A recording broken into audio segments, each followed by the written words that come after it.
Hi there, friends. It's Darren here from the future, from after recording the video that you're about to watch. I just felt like I needed to record a new intro for this video as it is talking about the WNBA.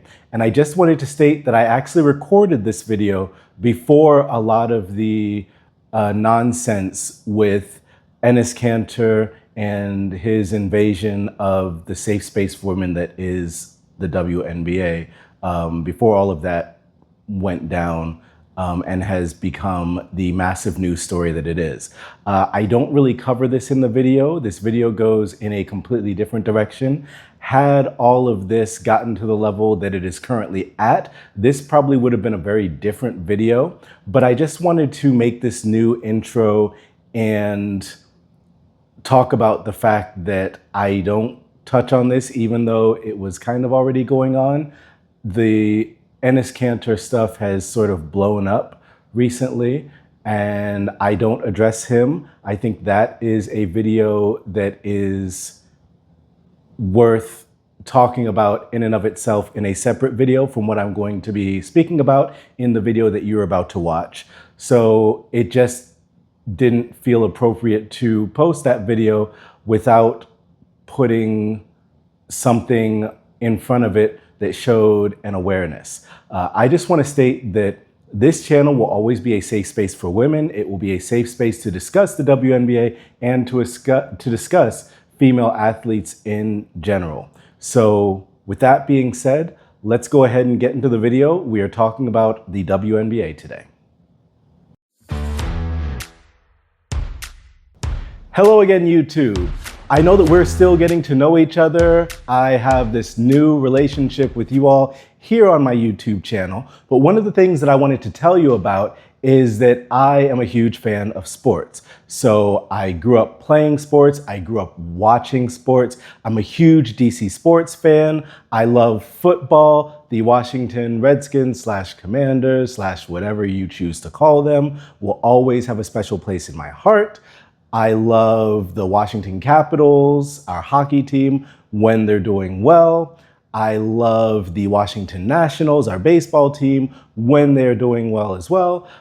But basketball will always be my favorite sport and my first love. This is a sport that will have the most special place in my heart.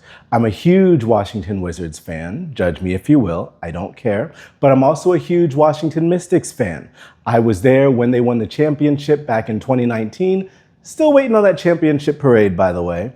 But I've been an avid watcher of the WNBA for years. So with that, I wanted to talk a little bit about the WNBA today and the image / perception problem that it's having, issues with fans, etc. Now, like I said, I love the WNBA. I love watching WNBA games, even if they're not necessarily my team. And there are so many talented players in the league that we are not talking about. You've got the current MVP favorite, A'ja Wilson, who's eyeing her third consecutive MVP award as the Vegas Aces try to chase yet another championship. You've got Olivia Miles, who is also in the running for MVP, and she is the Rookie of the Year front runner, and she is having just an outstanding season.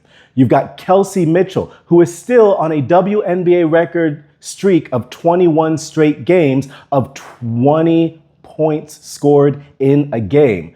You've got Ryan Howard, who is the fastest player to 100 three-pointers made in her career. You've got Dejanay Carrington, who's the first player off the bench to record at least 25 points, 5 rebounds, and 5 steals in a game. I could go on and on and on about WNBA players that have broken records or are having outstanding seasons because there are so many to name. The All-Star game even set an attendance record this year with 19,783 fans in attendance. That's huge. So the league's numbers have been growing over the years, but there was a huge explosion in the league's viewership and popularity when Caitlin Clark was drafted into the league. Now, for those that don't know, Caitlin Clark, who played basketball at Iowa, was drafted by the Indiana Fever. And in that same draft, we had Angel Reese, who was drafted by the Chicago Sky and who now plays for the Atlanta Dream, where I am currently located. So that's been fun getting to watch her games up close and personal. But with these two players being drafted, a whole lot of fresh eyes were brought into the WNBA. A lot of Caitlin Clark fans who were watching her in college ended up watching her in the league. Now, these fans may or may not have been basketball fans, and they may or may not have been fans of sports in general. So what that's brought has been a whole fresh set of eyes that aren't necessarily talking about the sport of basketball, but they're talking about all kinds of other things, for better or worse. Now, they've brought some fresh basketball fans. You know, there are some people that feel like they're qualified to talk about basketball, but then there are others who are clearly just watching because they're tuning into Caitlin Clark, and you can tell from the discourse that they don't actually have the knowledge or expertise to be talking basketball, or specifically, at the very least, WNBA basketball. So let's just kind of address it straight up. There's a racism issue here that is not going unnoticed. The league has put out statements in regards to tolerance and not accepting hate or hate speech at their games. On a side note, there have been other issues that seem to have only propped up when the more eyes were brought into the league, such as fans, I should say, showing up to games and throwing, let's just say, obscene toys onto the court, which is a whole other issue that we can get into another time. But the biggest thing here is it seems to be this big hate speech, racism outburst. And this is mainly centered around two players, the aforementioned Caitlin Clark and Angel Reese. So if you were not aware, the media has built up this weird rivalry between the two of them, which doesn't even really make sense because they play completely different positions and they have completely different playing styles. Thinking about a bomb, the hesitation, the take, the lead, Reese the lay, Clark to Reese. The key connection, Caitlin Clark to Angel Reese. But it all stems from them being in college, playing each other, and Angel Reese taunting Caitlin Clark with her signature "you can't see me" whatever, which the media jumped upon and decided that that was going to be Caitlin Clark's nemesis or whatnot. Even though, again, it's a ridiculous thing. But on a deeper level, you've got Caitlin Clark, white player, Angel Reese, black player. If you look at some of the discourse and how these two are talked about, there's one thing that really stands out to me when discussing these two players. The Caitlin Clark detractors, so to speak, can, criticize her, etc., but they still acknowledge her game and her talent. And let me say this, both of these players are extremely talented players. They are both record-breaking players. Caitlin Clark broke her own record for most 20-point, 10-assist games in the WNBA, and Angel Reese broke her own single-season offensive rebounding record. More on that a little bit later. But when you talk about Caitlin Clark, you see this perception that you can criticize Caitlin Clark's game while still acknowledging that she's a talented player. Angel Reese doesn't seem to have the same courtesy extended to her. So the Angel Reese detractors, the criticizers, the me-bound people, which is rebounding your own misses, etc., they just seem to tear her down, especially when the Dream lose. It becomes, oh, she doesn't belong in the league, etc., etc. This woman is an amazing player. She just had a perfect 9-for-9 field goal game, time of recording. And That's something that very, very rarely happens, even in the NBA. So to say that either of these players doesn't belong in the league is insane. And then you've got the issue of folks on one side hyping up Caitlin Clark's bum of a teammate, Sophie Cunningham, because she made some comments regarding transgender athletes, etc. I'm not going to get into that. I don't feel qualified or comfortable talking about that. But she gets hyped up as this superstar player when she's barely averaging 9 points, and even just had a game where she had zeros in the box score all across the board. 0 points, 0 rebounds, 0 assists, 0 blocks, etc. I mean, and this is a significant rotation player for the Indiana Fever. That's also ignoring the fact that Kelsey Mitchell, one of the top offensive players, and certainly in my opinion, the best guard on the Indiana Fever, getting completely ignored with, as I mentioned, her WNBA record, 21 straight games of consecutive 20-point games. I mean, that can't happen. And we're not even talking about A'ja Wilson having yet another remarkable season, as I mentioned, MVP frontrunner by a significant margin. The whole discourse becomes Caitlin Clark versus Angel Reese, white fans versus black fans, Indiana Fever fans versus true fans of the WNBA, etc. I say all this to say, I'm not gonna significantly talk about the racism issue. I've already brought it up, all the hate speech and etc. But the problem here is that when people talk about the WNBA, they're talking less about the basketball side of things and more about everything else that happens outside of basketball.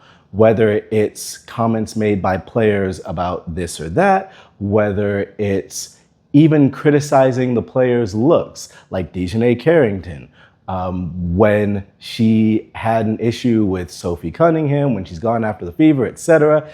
It becomes, oh, look at her hair. Why is she like trying to appropriate blonde white hairstyles, which is crazy on a number of reasons, the least of which being blonde hair is not an explicitly white hairstyle, but whatever. My point being, we are talking about all these other things, even in this video. I feel terrible making this video because it's barely about the basketball side of things. If you had conversations like this about the NBA or even men's college basketball, etc., you'd be laughed at. Imagine someone talking about LeBron James. Imagine LeBron James has, by his standards, a terrible game, like an 8.2 rebound, 1 assist game, etc. And then people saying, man, LeBron had a terrible game. And can you look at that beard? That's ugly. What's going on with all that? Like, why does he look so hideous? You'd be laughed out of any analyst studio anywhere. So people don't talk about male athletes like that.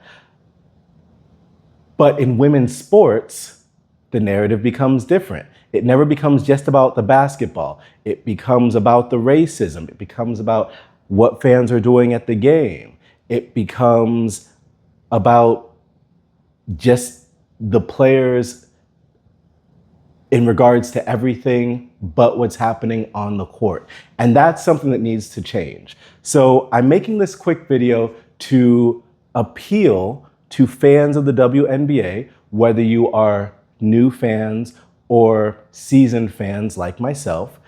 I want us to get back to talking about the actual sport, the stats, the players, the teams. The playoffs are coming up. They're starting very soon. Several teams have already secured their playoff spots, which is amazing. So we should be talking about getting ready for the first round of playoffs and potential matchups. Instead, we're talking about everything else that really shouldn't be a factor here. So in conclusion, I just want to say we need to sort out all of these issues. We need to talk about basketball. We need to stop the racism and hate speech. We need to stop going after players personally in regards to things that are not about what's happening on the court. So, WNBA fans and the sports world at large, I'm talking about the wider media coverage, everybody needs to do better. And this is hopefully the last video that I'm going to make on this topic. I won't promise that, but I hope it is. And I hope that the next time that I'm talking to you about the WNBA, it's talking about the playoffs and hopefully how well my Mystics are doing steamrolling teams en route to another WNBA championship. A guy can dream.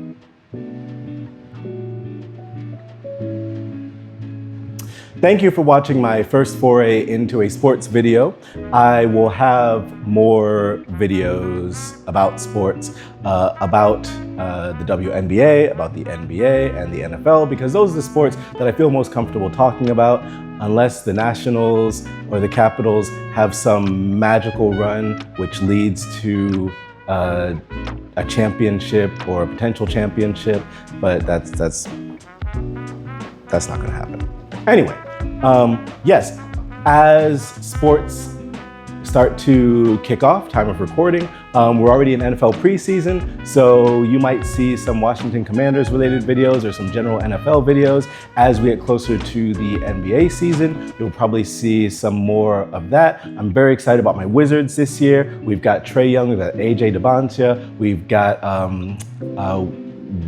Anthony Davis, we've got some great players that on paper should make us better. So I'll probably be talking about them a little bit, and I hope I can be talking about the WNBA a little bit as the playoffs start rolling and then we start moving towards the WNBA finals and all of that. So that was my little video on the WNBA. I hope you enjoyed.